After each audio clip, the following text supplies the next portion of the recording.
Thank you so much for being here with us this evening. My name is Jamie Hawk. My pronouns are she and her, and I'm the Legal Strategy Director for the ACLU of Washington's Smart Justice Campaign. I'm excited to welcome you to this evening's final program and a series of virtual conversations moderated by award-winning broadcast journalist Enrique Cerna, entitled Institutional Racism and Mass Incarceration. This series has explored the racial disparities and inequities in Washington's public health and policing systems, highlighted by COVID-19 and the Black Lives Matter movement.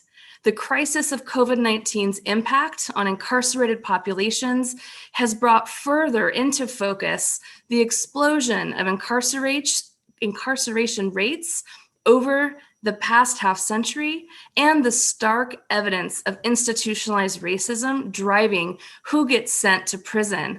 Last year, we released an ACLU of Washington report authored by Dr. Katherine Beckett and Dr. Heather Evans that analyzed 30 years of sentencing data on the drivers of mass incarceration and life and long sentences in Washington. The report exposes that while African Americans make up just over 4% of Washington's overall population, they make up more than 18% of the state's prison population. This racial disparity in incarceration rates is magnified among those who have been sentenced to longer life sentences, with Black people making up 22% of those serving life without parole. State lawmakers are currently in legislative session where many important issues of sentencing reform, racial justice, and criminal justice, as well as our budget, are top priorities and being debated as we speak. Tonight, we will have a conversation about what steps Washington can take to get serious about ending mass incarceration. Tonight, ACLU of Washington is joined by the following co-hosting organizations and welcoming you to the conversation: Civil Survival, Highline Heritage Museum, King County TV, Seattle Channel, and Smart Justice Spokane. We join you this evening from the occupied territory of the Coast Salish and Spokane people. We remember that Indigenous people were lied to, treaties were broken, and their land was stolen. We recognize this to honor our truth and our commitment to fighting for justice for all. Acknowledgement is a critical and necessary step toward honoring Native communities and having a larger conversation on decolonization and reconciliation. Thank you for joining us. I have the extraordinary pleasure of working with each of this evening's incredible panelists on several criminal justice issues, and I'm really excited for you to hear from them. I'll now turn the microphone, over to Enrique and our special guests, whom he will introduce.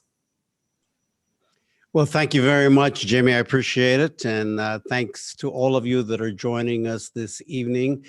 Conversation is going to be a good one. I noticed that we had gotten one message already in our chat asking if this is being recorded. Yes, it's being recorded, and it will be available online on YouTube at a later date. And I think if you just take a look at the Facebook page for ACLU Washington, that link will be posted at some point, so that if you have to break away from our conversation, you'll be able to see it at a later time. Well, again, thank you all for joining us for, I think, what's going to be a very important conversation about mass incarceration and racial equity. We are in a crucial time of racial reckoning in America specifically, and I know that as we've all been touched by what's happening over the past year, Systemic racism is alive and well, and it's been around for much too long in our institutions and especially in our criminal justice system. So, in this conversation, we're going to examine some of the history, the impact on individuals, the change that's needed, particularly here in the state of Washington, and dealing with this issue of mass incarceration and the dealing with the issue of equity. I'd like now to introduce our panel. We have some great folks that are with us this evening. First of all, welcome to Dr. Katherine Beckett.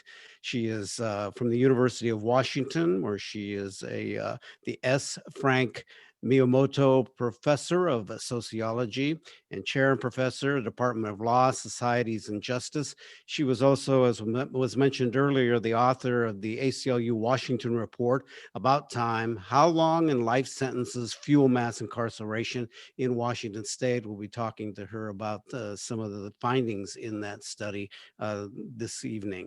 Also with us, Carmen Pacheco Jones, Director of Health and Justice Recovery Alliance, co-founder of Implicit Equity Consulting, former African American Health Initiative Specialist with Spokane Regional Health District.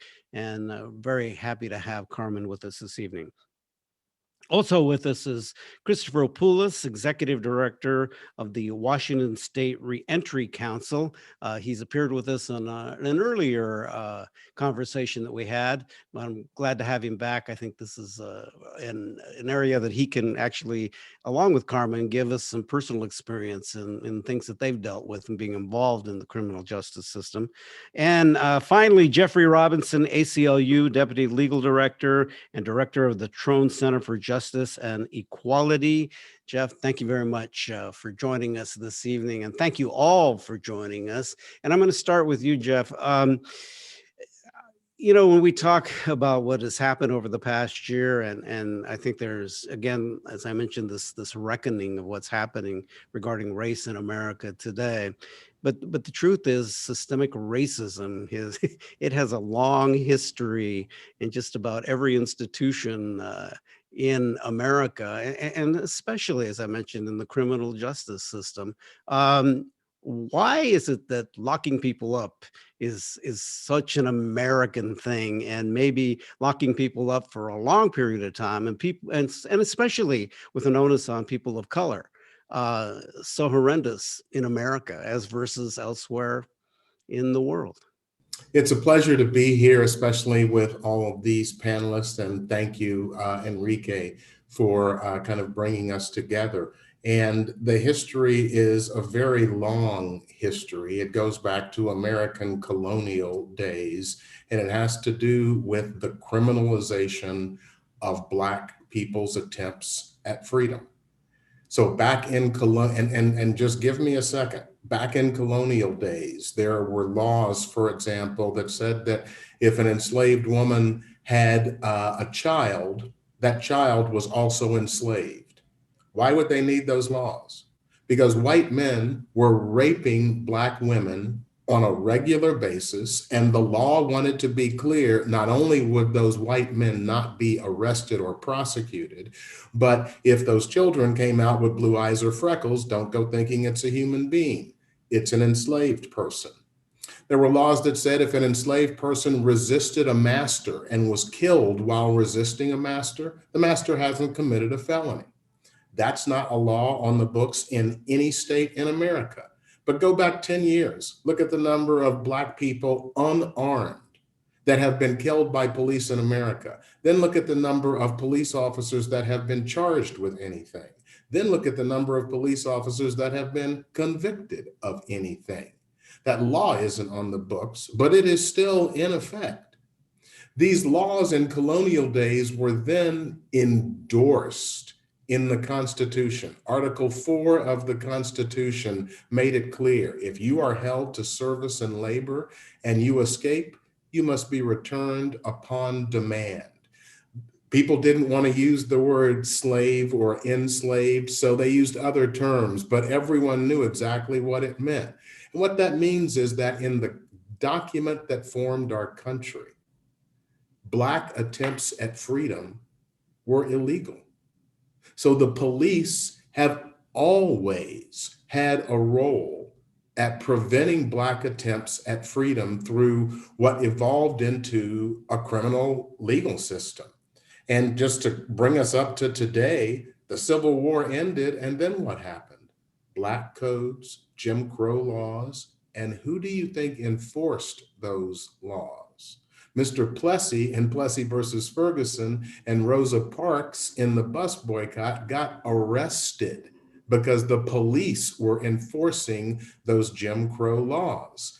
The final thing I'll say is Chicago 1919. You can go and look at the report. The National ACLU has actually done a short video on these.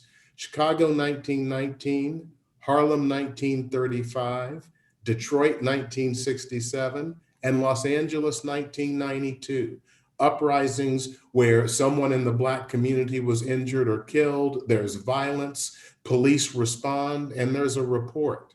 Those reports are saying exactly the same thing for the last 102 years. So that's the foundation that provides the answer to why is there such an animosity between law enforcement and the Black community? Why is there such disparity, not just in the state of Washington, but across the country? Because it was designed that way and it was executed that way. And only by realizing that will we start to think about ways to change it. Also want to mention to those of you that are joining us this evening that if you have a question that you want to submit, you can do so through our Q&A box, and we would definitely want to work in your question later so we talk to our panel members, but please, we want to hear from you. Well, Katherine, Beckett, you in the study that you did, which I guess what struck you most in doing that study, because we know that issues regarding sentencing and long sentences that people of color tend to get hit the hardest. But I guess tell me about the study and what kind of the highlights and things that stuck out for you the most. Thank you. I mean, as Jeff just made very clear, the issue of racial inequality and the role of the criminal legal system and policing in maintaining it is not new. But I think what is new is the scale of the thing. So we've never had this many people living their life behind bars ever in history. And we're doing this kind of crazy experiment in a way that no other country has done. So the racial inequity of it is not new, but the scale of it is new. And I think a lot of people in Washington state think, oh, well, we're different here in Washington state. We're more progressive and enlightened than in other parts of the country. And it's true that if you compare our incarceration rate with many other states, we look better. You know, we're on the lower end compared to, I think, 40 other states or so. However, if you look at the rest of the world, we're still an outlier. I mean, it's only because the states have moved so far on this issue that Washington state can look at first glance, if you're only referencing other US states, to be kind of more moderate. But the truth is our incarceration rate is something like 4.5 times higher than that of Canada, just our neighbor to the north. So I think it's important to dispel the idea that this is not an issue in Washington state, and racial inequalities are as great or greater also in Washington state. Of course, it looks a little different when you have such a large white population, but the degree of inequity is actually as great or greater in Washington than in the rest of the country. So I think that's number one. And then I think the other thing that's a little bit, it's true of some states, and I would put Washington in this category, is the main driver of mass incarceration in Washington state is the growth of long and life sentences. That's not true everywhere. If you go to states like Oklahoma or Louisiana, you find that, but you also find a lot of people serving time for low-level offenses, drug offenses, and so forth. We have fewer of those folks, and what we have instead are more people serving time for violent crimes than is true in other states. And we've decided that the appropriate policy response to that is to impose longer and longer sentences, including many more life sentences.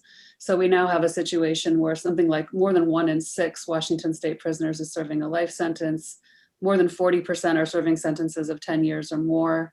So this is a real problem in so many ways, ethically, in terms of the aging of the prison population, in terms of the damage done to families. And I think there's a real challenge here because addressing this requires that we talk about the problem of violence and what else we can be doing about it.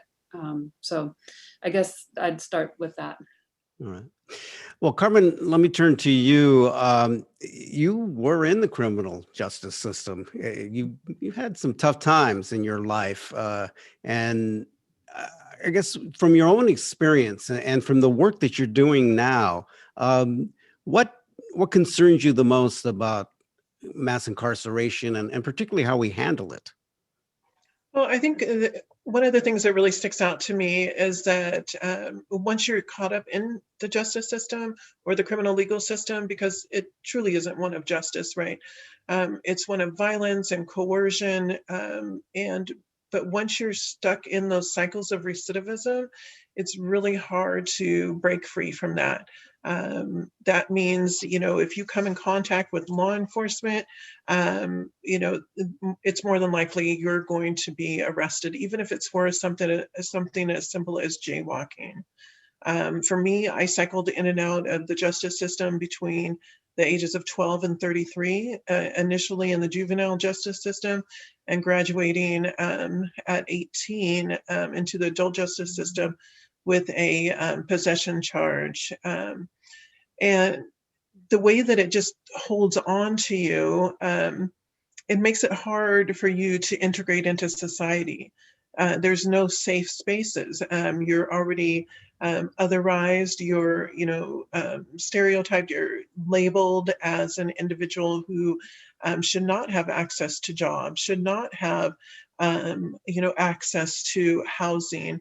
All of those things that we traditionally take for granted are something that people who have been in the criminal legal system have to fight for each and every day. So I think that that's what sticks out to me the most.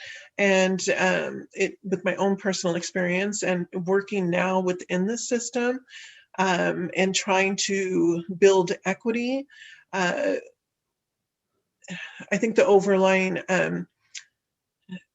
theme that I see is that when you're trying to drive equity, whether it's racial equity or equity across the board, there's such blind spots within the criminal legal system.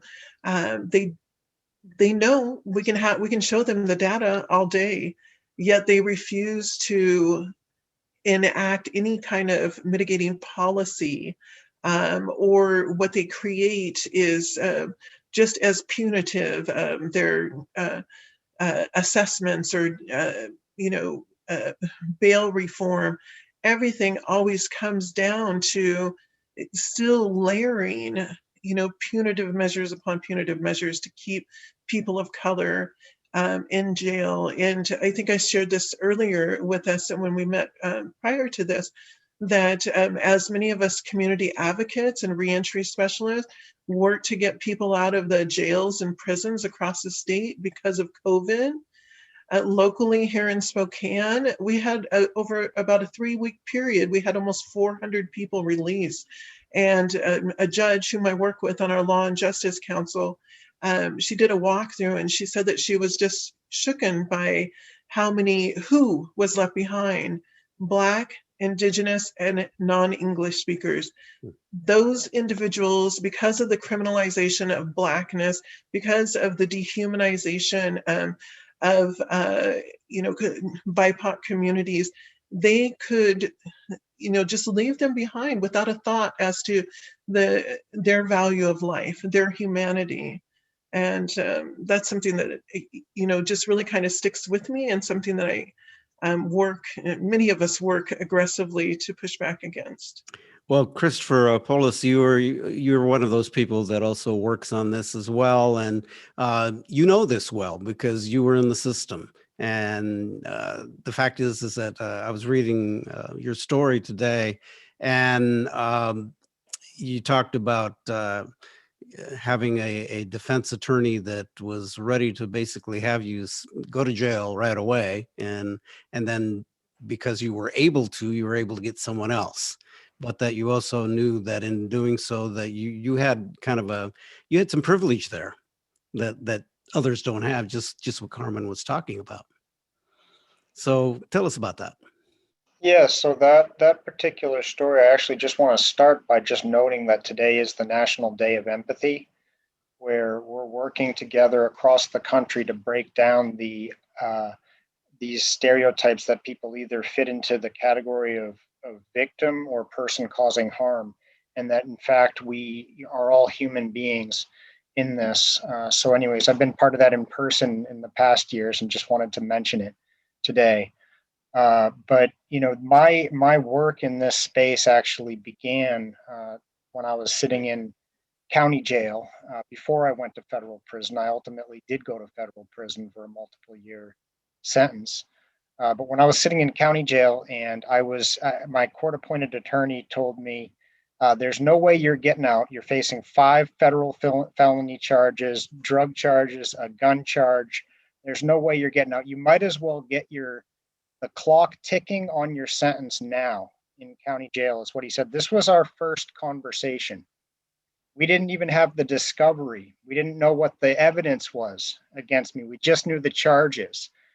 And I hung up with this guy and I said, you know, I felt like this is how I felt. I felt like there's this conveyor belt towards incarceration, and the prosecutor is one player in this factory of mass incarceration. My counsel in this situation was another player. The judge is a player.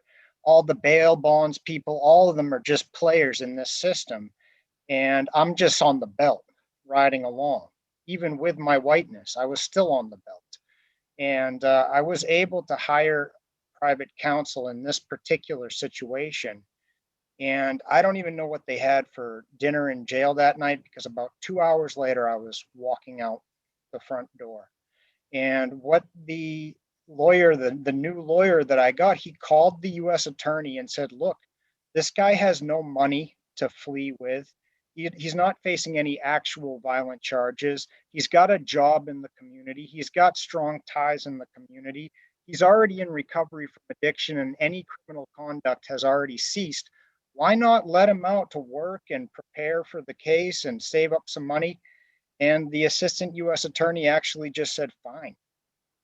And they said, fine. And so the huge difference, and actually the pivotal moment where I became determined to become an attorney someday and fight these laws and this injustice, was the fact that I was in recovery and that I had my wits about me and I was not in that active, you know, because I was carrying a gun and selling cocaine at one point in my life. I had stepped out of that. I had been lifted out of that before I got indicted on 5 federal felony charges.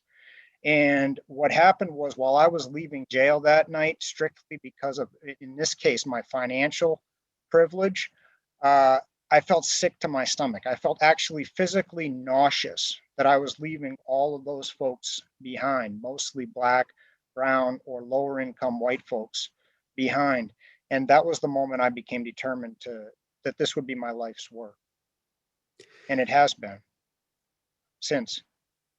We'll talk more about that. Jeff, I want to come back to you in that I'm sure you've heard these stories before numerous times, particularly as a defense attorney. And but it seems like the American system, and Katherine, I'll have you weigh in on this as well.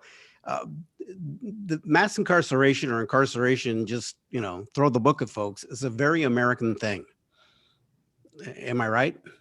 Well, the first thing I'd like to say is, just listening to Chris and Carmen, anyone who has the idea that somebody who violated the law, even in a serious way, has to be defined by that violation, you just saw 2 of the most beautiful examples you can see. And let me just say, as a 34-year criminal defense lawyer, the story Chris told about his counsel made me want to throw up. And I guarantee you that his story is not unique. And it's not always whether you have money or not, it's who your appointed counsel is. And his whole image of the conveyor belt was just so powerful. So I'm sorry, I just had to say that. No, that's fine. But bring me back to the point you wanted to cover about extreme sentences. The thing the thing that has made me the most curious is a guy named Anton Breviak. I may be mispronouncing his last name, but I think it's Breievak. He's from Norway. He killed 77 people, many of them teenagers. When he was sentenced, the news agencies in Norway said, this is the worst act of terror since World War II. And when he was sentenced, this is just several years ago, he was sentenced to the maximum sentence in Norway, 21 years. Now, if he had been in America, he would either have had a needle in his arm, or he would be serving about 1,000 years in prison. So what's the difference? What makes Norway look at an horrific act like that and say, we are going to punish you severely? Here's 21 years.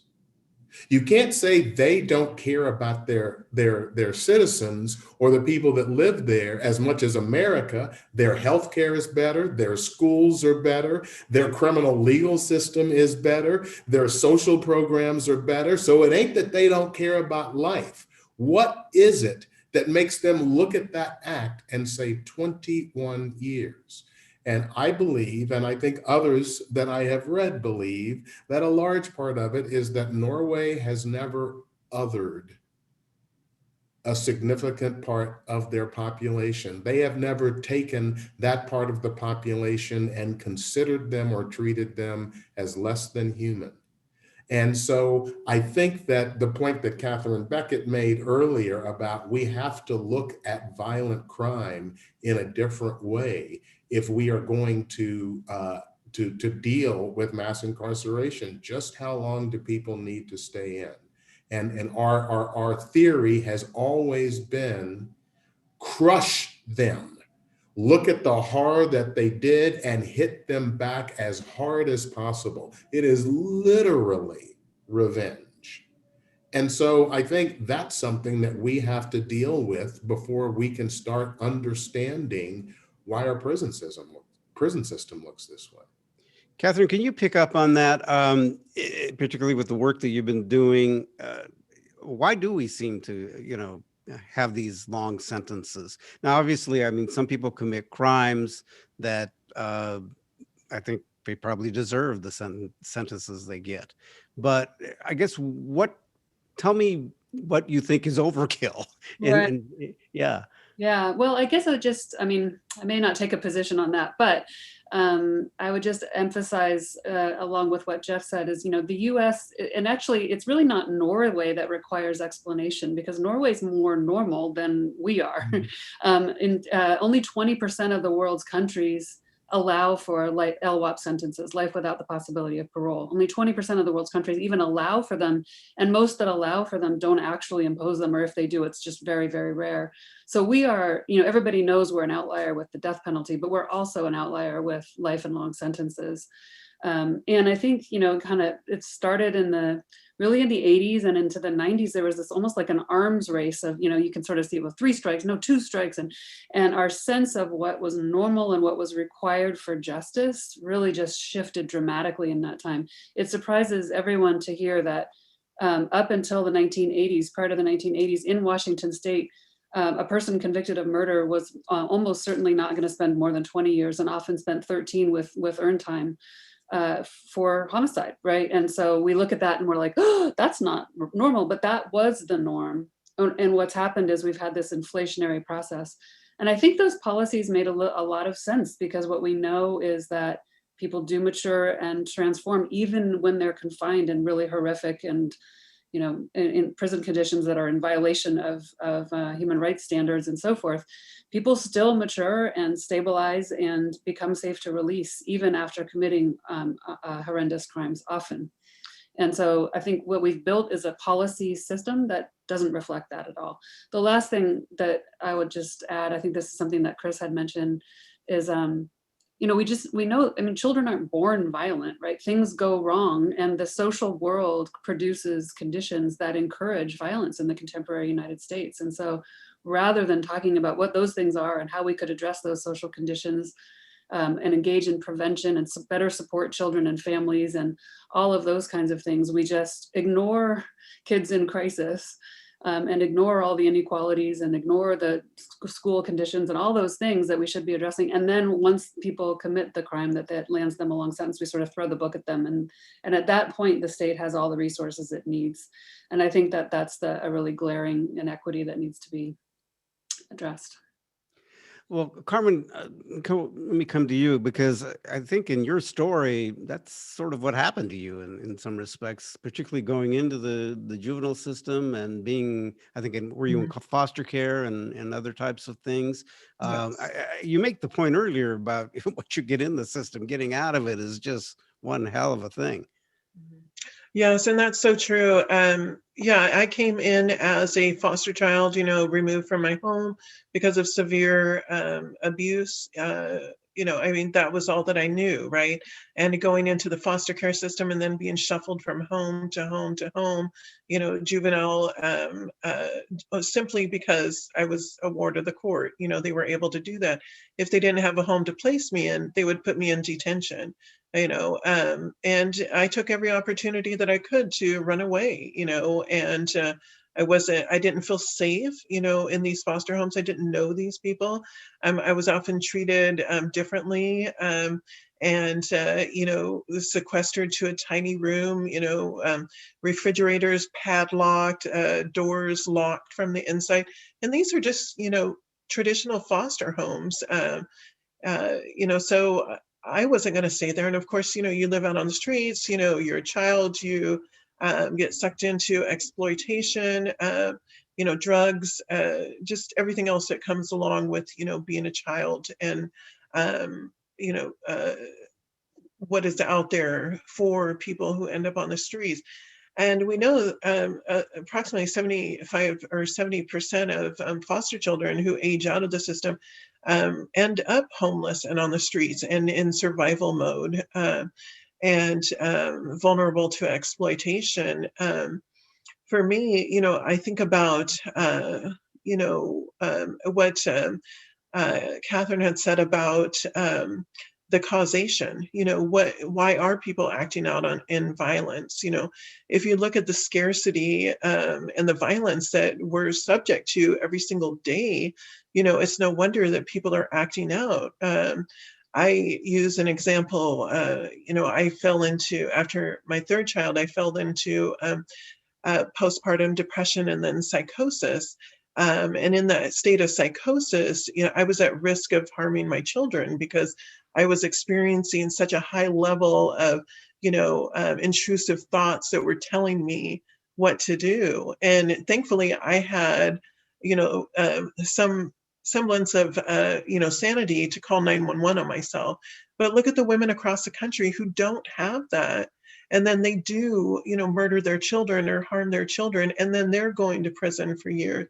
And you can see that our legal system does not protect women who have murdered their abusers, murdered their pimps, you know, men who have been perpetrators of violence on children, sexual assault, sexual abuse, even murder. They're doing like 8 years, you know, so you see the hierarchy of who is supported in this country. And it's typically white males, you know, those are the ones that are getting away with the crimes and lower sentencing. And, you know, women aren't. And we are the ones that have to then, you know, try to raise men, you know, and normalize the violence that we experienced. And how do you do that? You know, the cycles of violence continue and continue. I want to move over to Chris. One of the things that you are very involved in right now is just helping people through reentry. The challenge there now, particularly if someone has had this long sentence and then they come out and trying to adjust to society again. I would think that it would be daunting. Definitely. And, our position is that we've really got to have a holistic approach to reentry that starts with, preventing people from even getting involved with the system, the criminal legal system in the first place. But then, if we find ourselves in the situation where we're in under the mass incarceration system, then, what are we doing? Are we warehousing people and compounding trauma while people are incarcerated, or are we seeking to address the root issues during the incarceration?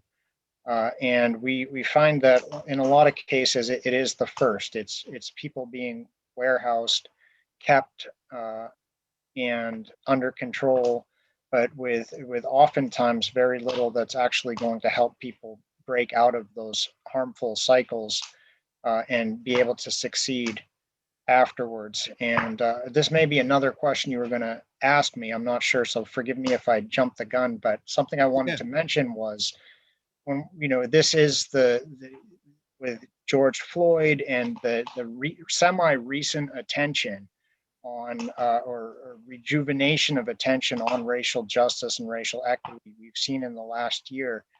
And the focus largely, I've seen every company from Facebook to Google to, I'm sure Ford has one, right, about their race equity statements, and the focus is almost entirely on policing, and that's vital but insufficient, if that makes sense. We absolutely do need to ban chokeholds and have police officers trained better, but that alone will not dismantle this system. And so that brings us back to reentry, to sentencing reform, to investing in vulnerable and harmed communities and making amends and atoning to harmed people, way earlier in people's lives, and then finally to actually changing our system of mass incarceration entirely. And there is a lot going on right now in Washington. I was super encouraged to see the state legislature not only focusing on policing, because some of the people who just got into this space are really focused on policing. And again, that's essential but not sufficient. Thank you actually for setting that up for me, because actually I want to come back to Jeff. Jeff, we talked earlier in the week, and we talked about the words defund the police. And, I will say that I find that a bad slogan, but anyway, only because I think some people take that and they freak out about it. But in this whole conversation of what we're talking about, it has a place. I want you to just talk a bit about that, about, okay, when we talk about that issue and the way it is now, and the issues regarding racial justice and inequities and policing, as well as our criminal justice system, how do we make progress? I want to start where Chris left off, the kind of necessary but not sufficient, because that is that is literally the point. You cannot police and prosecute and imprison your way out of the problems we have in America. We have tried that for literally more than a century, and look where it has brought us. And so when you talk about spending more money on police departments, I just think that we have to start looking at the evidence. I want to read you the programs that Minneapolis police went through before George Floyd was killed. Procedural justice training, implicit bias training, mindfulness training, de-escalation training. They had a ban on warrior-style policing. They had early intervention to identify problematic officers who were being too violent, mental health crisis intervention training, and training on reconciliation efforts in communities of color, and that officer still knelt on his neck for all of America to see.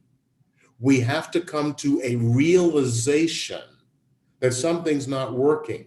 And I want to make clear the impact of what has happened in the last year. It's incredible. But don't go thinking that this last year is unique, like America's never been here before. This is the thing that's unique.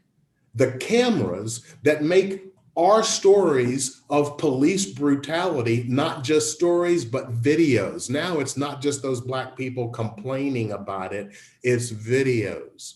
If you send police officers to circumstances where people are saying, my child is having a mental health crisis, he's threatening to kill himself, and then the police kill him when they arrive.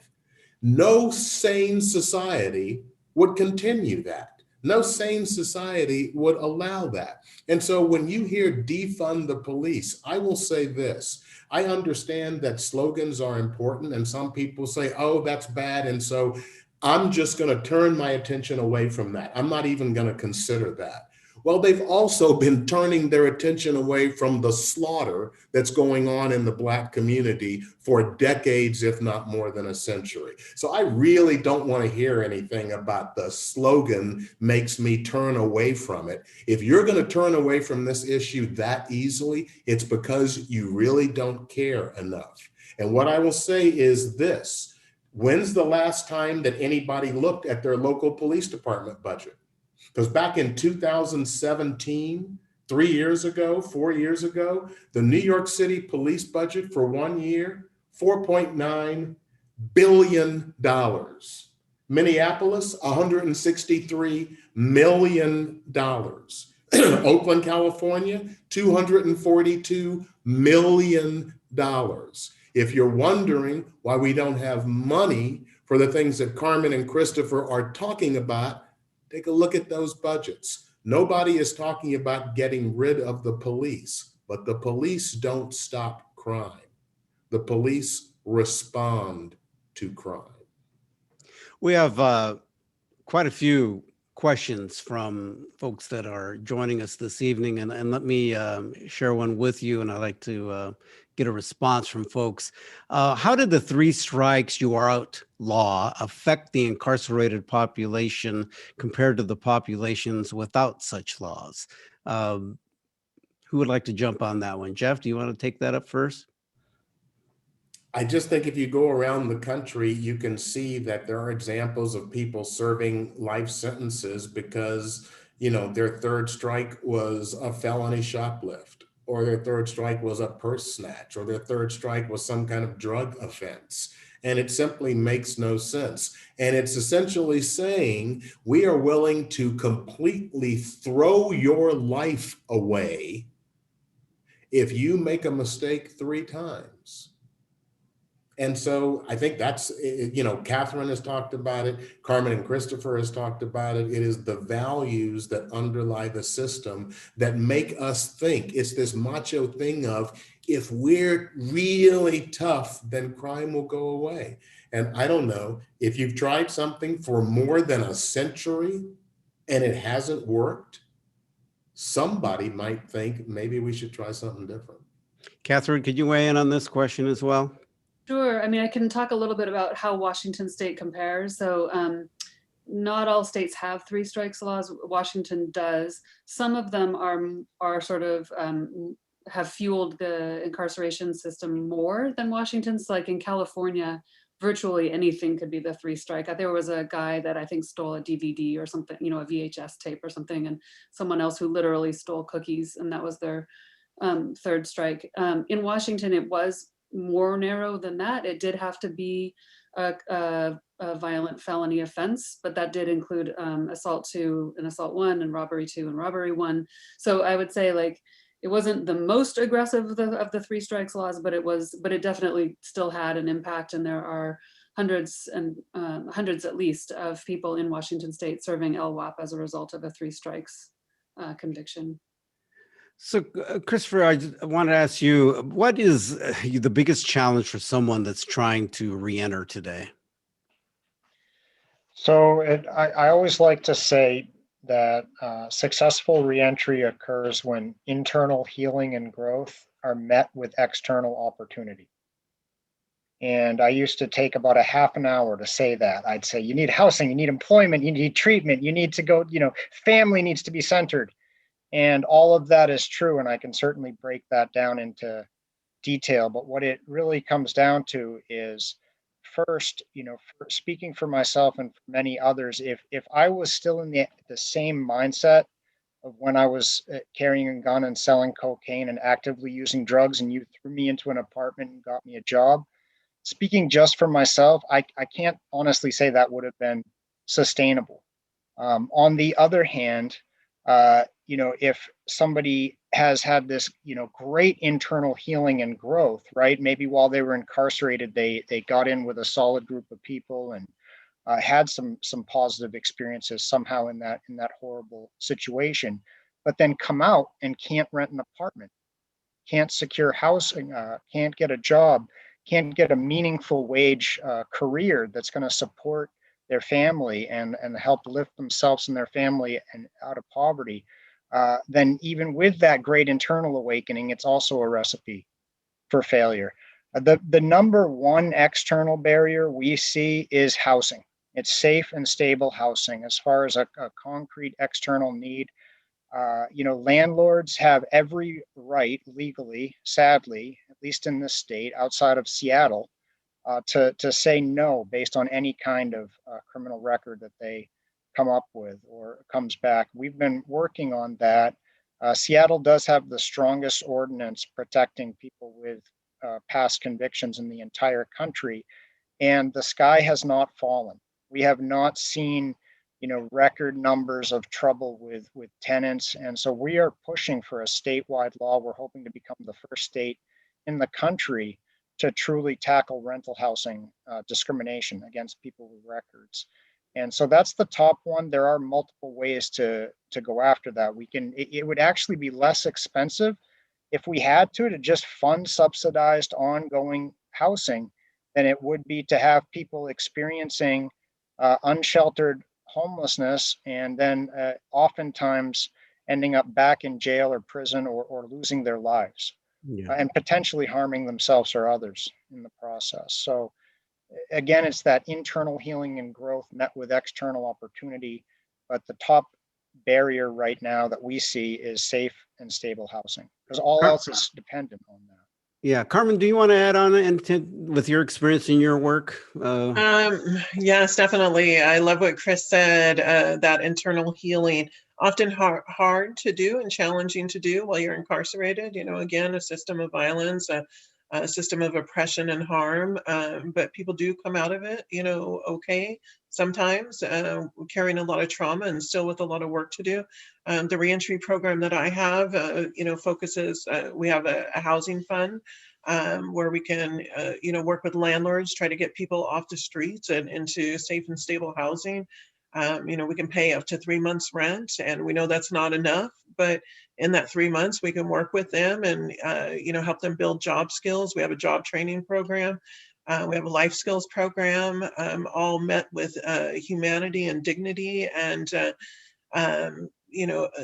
allowing them to space to process what has happened to them, connecting them with community, pouring into them. We just had a family, both parents, justice involved, got custody of their 3-year-old child, still homeless. Within the last 2 weeks, we were able to get them into housing and literally furnish their whole house, TV, just everything that they needed that they didn't have. And, through that love and that community care is something that we don't always experience, right? And so they're going to turn around. They're getting trained right now to be peer navigators. And once they're trained, they're going to be able to go back into the system and work with people that are currently in there and hopefully build out a ripple effect, right? Where we're getting to the upstream folks, the second generation, the children, so they're not generationally entering into the system as well. Right. Katherine, here's a question for you. The person that wrote this says that you mentioned that violence is an issue in Washington state. Any evidence of decision makers in the justice system showing bias toward BIPOC as being more violent? Are they charged excessively, over sentenced, seen as more threatening? And if so, what are the ways to mitigate that? That's a really, really good question. And it's a really hard thing to study. So from like a research perspective, it's a hard question to answer. And the reason for that is that prosecutorial decision-making about like what to charge someone with, whether to charge and what to charge with, it sort of happens behind the screen and no one else can go there. And so we researchers have a really hard time digging into all that and getting the records we would need to be able to speak to that. What's easier for us to study, and so this is where most of us do focus our attention, is on the sentencing piece of it. And that's because those records are more publicly available. And yes, we do see some evidence of bias in sentencing across the board. I would say it's more pronounced, like the less serious the offense, the greater the room for discrimination and bias, if that makes sense. But it definitely happens for more serious offenses as well. And then I guess the other thing to keep in mind is just the charges themselves. The way the law is written itself can have racially unequal consequences. So, so for just to give one example, one of the 14 factors that differentiates aggravated murder from non-aggravated murder is whether the shooting took place in or from a vehicle. I mean, it's clear, like, why is that morally more objectionable than from a house or a sidewalk? It's totally unclear to me what the answer to that question is, but it seems pretty clear that it has racial implications. So I think the law itself kind of has ways of building in racial inequity to it in certain cases. Yeah. Jeff, I want you to take on this question. Do you think the police guilds and correction officer unions work to keep people in jails and prisons for their job security? I hesitate to say what someone else is thinking when I haven't met them and I haven't talked to them. What I can say is this: police unions are one of the most aggressive forces in America at maintaining the status quo in the criminal legal system. They are aggressive in protecting their officers despite incredibly bad behavior. They are aggressive in terms of, I think the Seattle Times has published reports about the kind of money that some officers are making. And I think people were probably very surprised about that. But for me, the most important thing is officer discipline and the kind of protective shield that police unions have in terms of going to the legislature and saying, don't change the law so that we actually have to have a reason to shoot somebody. Let it be in our discretion, because that would be too serious. It would damage the ability for us to do our job. And this is where the issue of narrative comes in. The narrative that has lived for so long in America is that these streets are just so incredibly violent and so dangerous that you've got to have police officers out there doing whatever they have to do in order to survive. And if that means violating people's rights, if that means roughing people up, then that's what it means. And I would just ask folks to think about this. The stop and frisk programs that people may have heard of. And when I say stop and frisk, I don't mean police officers stopping a car because the lights are out and it's weaving on the road. I mean stopping people for no reason whatsoever. New York City, Philadelphia, every city that has done this. The numbers are almost identical. Somewhere around 75% of the people that are stopped are doing nothing. They're not breaking the law. They don't have any drugs or guns. They're doing nothing. You can't stop crime by harassing innocent people. So we have to change the narrative on what policing is about to, I think, start to back away from where we are and to make rational, common sense choices about how we go forward. Let me say this one last thing. Katherine talked about having to deal with, Dr. Beckett talked about having to deal with violent crime, and she is so right. The FBI will tell you that in the last 5 to 6 years, the number of people arrested for violent crime is less than 15% of all the arrests in America. So what do you do with that? Good question. Let me ask you this. We've got about 4 minutes left before we need to wrap things up. And we've had a lot of good questions here, and we'll make sure the panel gets those so that you can maybe respond to some of these folks. Is there progress being made at all in trying to deal with, the concerns about, the mass incarceration in the United States today, and in particular, the inequities that we see? What can you point to? Katherine? Or Dr. Beckett, excuse me. Tell me, Katherine. I was afraid you were going to ask me. I guess a little, yes. I mean, the incarceration rate has dropped a little bit. It's somewhere in the neighborhood of 15% nationally. That was kind of pre-COVID. We'll see what happens with this more recent little dip. I think that certainly with respect to drug policy, there's greater recognition of the need for change. And, we see some manifestation of that, like marijuana legalization and around the country, and now Oregon, and there's a similar bill pending, was pending, I think, in Washington. We'll see. But I mean, I think we're starting to see drug recognition of the importance of drug change. And this is kind of why I focus on violence, is I think that's the harder conversation that we're not seeing traction on. I think the other area that is, at least there's increased awareness. I don't know if there's a lot of great responses yet, but I think there's increased awareness of the need to do a lot better with folks with mental illness and other behavioral health issues in terms of kind of the front door of the system. And I think that one of the positive effects of the remobilization of Black Lives Matter this summer was it did have the effect of calling attention to the need to think differently, to build up other systems that can better address behavioral health issues. Right now, we're like the only option folks have when people are in crisis is call 911. And I think that at least there's growing recognition that that is not working well, and we need to figure some other things out. Yeah. I want to give each of you just a short time before we close out here to give a closing comment. Carmen, how about you? I would like to, propose that in shifting the narrative, that we don't look at who do we lock up and why do we lock them up. We look at alternatives to incarceration.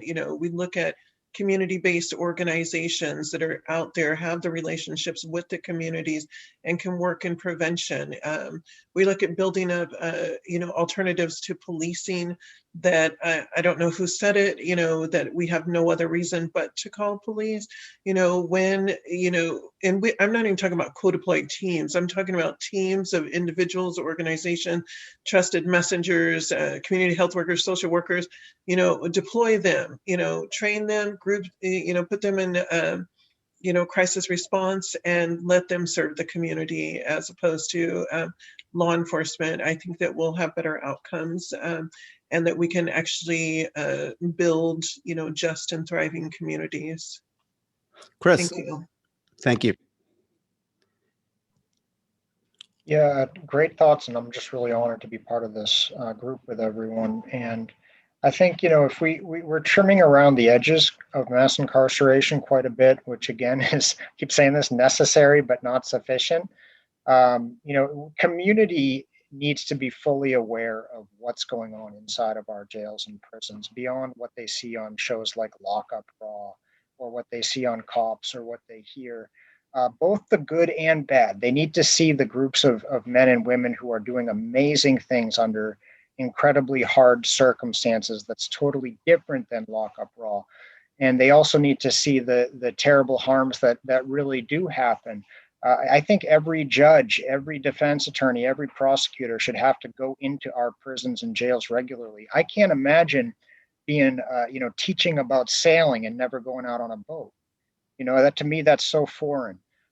And as far as what's happening now, there is, I'm not going to try to pitch a particular bill right now, but there is a bill in the Washington State Legislature, 1282, which would double earned release time. So that's substantial. I would consider that more than trimming around the edges. And there, under the current bill, no one is excluded. This would be for all convictions, going from 15% good time to, I think, 30 or 33% good time. So there's a lot of examples of that. That's the one I'll give that may actually have legs. We'll see. All right. Katherine? Yeah, thank you. I love what both Carmen and Chris said there. Just want to echo their thoughts. And then just kind of reiterate, I guess this was kind of the theme that Carmen was talking about. I think the defund, slogan has been critiqued, et cetera. Some people paraphrase it as divest, invest. And I think with that is creating. And I think that's really important work that needs to be done. If we want to build toward a society where prisons and police are not necessary, we have a lot of work to do in terms of building up other entities, other systems that can provide care and support for people who are struggling with addiction or mental health issues, or and as well as addressing poverty and all those related problems. And I think there's a lot of room for creative energy and ideas and work in building up those alternatives. A lot of community groups are already doing fantastic work, so we don't have to reinvent the wheel on everything, but I think some combination of supporting the work that's happening and building up new and creative responses to some of these complex problems is really also a helpful way of thinking about moving away from mass incarceration. Jeff, the last word. I really think that we have been through a global event with the pandemic, and with the murder of George Floyd and the other things that happened in the last year when America was literally a captive audience. We didn't have the NBA on TNT to take our attention away. And so America had to have what William Burroughs called a naked lunch moment. He defined naked lunch as that moment when everyone has to look at what is really on the end of their fork. And what we have seen, it's not new. It's not unique. It's what we have allowed to happen.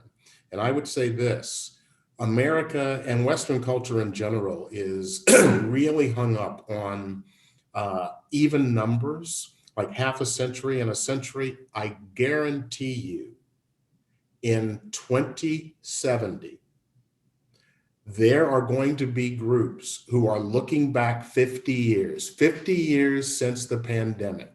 And they're going to be saying, what did we do? Because it's not on the people that were in charge in 1968 or at the end of the Civil War when Reconstruction was happening. We are literally at a tipping point, and this time it's on us. And so I would say that in thinking about this, don't make the mistake of thinking that having hope is what's going to cause people to take action. It's taking action that results in hope. And there are organizations that partner to put on this event that are doing work in this area. Chris and Carmen have described organizations that are doing work in this area. This is the time to say, I have to do more than listen and say, tisk, tisk. I have to do something. And that's the way that we will start to take a turn to a different path than the one that led us to mass incarceration. Good point. And if you really value our democracy, you will take action so that we can have hope. Thank you very much, all of you, for your participation. We just really kind of skimmed the surface, but I think I'm glad we had this conversation. I'm going to thank you to everybody that was watching tonight. This is being recorded, and it'll be on YouTube. So if you want to go back and watch a bit of it, and we'll also turn over the questions that we had submitted tonight to all of you, our participants, and hopefully you can provide us some answers after we finish this evening. And I'm going to turn it over to Allison Holcomb, and I appreciate ACLU Washington for the opportunity to moderate this conversation and the others that I had the opportunity to be involved in. And thank you to the panel. And Allison, it's yours. We just had a quick note of gratitude for you, Enrique. We began this series with you last fall, and these truly have proven to be some of the most vital, vibrant conversations about some of the most pressing issues of our time. So we just wanted to share that the ACLU of Washington is deeply grateful to all of the panelists and our partners who have brought these conversations to life, and especially to you, our host, Enrique Cerna, for collaborating with us in developing and delivering these programs. Thank you all, and good night.